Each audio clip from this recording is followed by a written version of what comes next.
Hello, I have another reading for you. It's from Exodus 15, verses 22 to 27. So Moses brought Israel from the Red Sea, and they went out into the wilderness of Shur.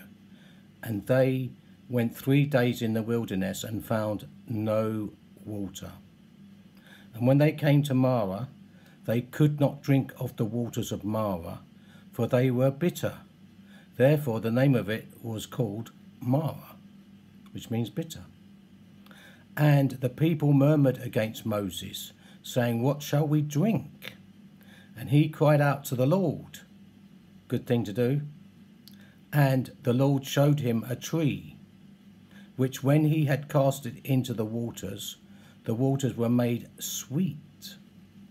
There he made for them a statute and an ordinance, and there he proved them. And he said, "If thou wilt diligently hearken unto the voice of the Lord thy God, and will do that which is right in his sight, and will give ear to his commandments, and keep all his statutes, I will put none of these diseases upon thee which I have brought upon the Egyptians.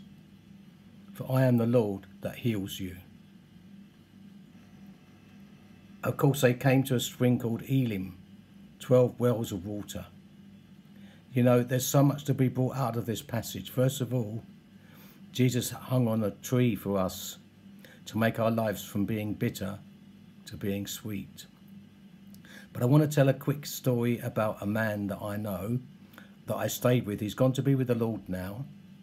And someone he knew dropped a valuable jewel down the toilet. It went down the U-bend. He said, "Bring me a piece of wood."